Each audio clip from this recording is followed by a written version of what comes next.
జై తెలంగాణ. సింగరేణి కార్మికులందరికీ కూడా నమస్కారం. సింగరేణి కార్మికులకు హక్కుగా మనకు డిపెండెంట్ ఎంప్లాయ్మెంట్ ఉండాలి. ఖచ్చితంగా మెడికల్ బోర్డు అనేటటువంటిది రెగ్యులర్గా ప్రతి నెల పెట్టాలి.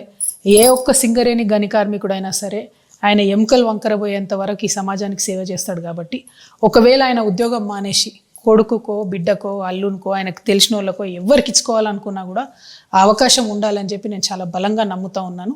ఇప్పుడు గెలిచినటువంటి సంఘాలు డిపెండెంట్ ఎంప్లాయ్మెంట్ని గంగలు కలుపుతున్నారు. మెడికల్ బోర్డు పెట్టకపోయినా అడుగుతలేరు.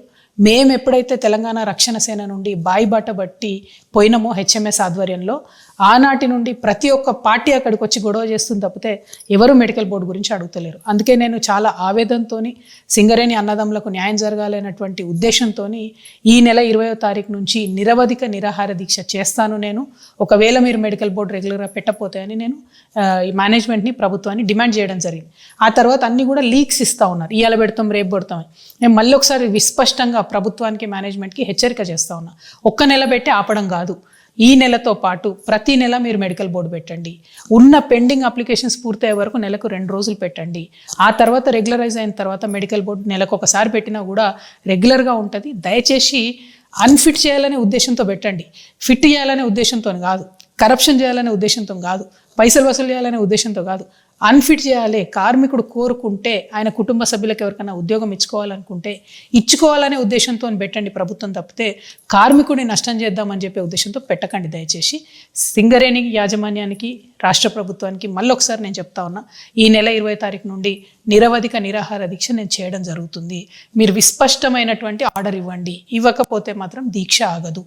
కిషన్ రెడ్డి గారు నిన్న మొన్న మొత్తం ఆయన కూడా బాయిల మీద తిరుగుతున్నాడు. తాడిచెర్ల ఏదైతే తెలంగాణకి ఇచ్చిండ్రో అదేదో పెద్ద ఘనకార్యం చేసినట్టు చెప్తున్నారు. నేను కిషన్ రెడ్డి గారిని మళ్ళీ డిమాండ్ చేస్తూ ఉన్నా, తాడిచెర్ల కాదు, ఇంకా 17 బొగ్గు బాయిలు పెండింగ్ ఉన్నాయి. అవి కేంద్రం నుండి బేషరతుగా సింగరేణి సంస్థకు అప్పజెప్పండి. అట్లా అప్పజెప్తే మాత్రమే మనకేదన్నా సింగరేణి సంస్థ బాగుపడుతుంది. కేంద్ర ప్రభుత్వం నుంచి మీరు రాష్ట్ర ప్రభుత్వం మీద ఒత్తిడి తీసుకురండి.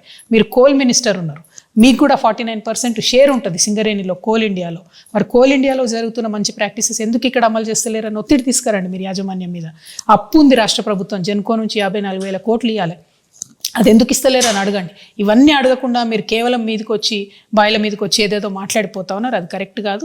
మీరు తలుచుకుంటే వేజ్ బోర్డు ఇమీడియట్గా కాన్స్టిట్యూట్ చేయొచ్చు, మీ సంతకం పెడితే సరిపోతుంది. రెండవది, మీరు తలుచుకుంటే పర్క్స్ మీద ఐటీ వేస్తూ ఉన్నారో అది రద్దు చేయండి. మీరు ఆ విషయం చెప్తలేరు ఎక్కడ కూడా బాయిల మీద. అది కేంద్ర ప్రభుత్వ పరిధిలో అంశం. ఆ విషయాన్ని కూడా కిషన్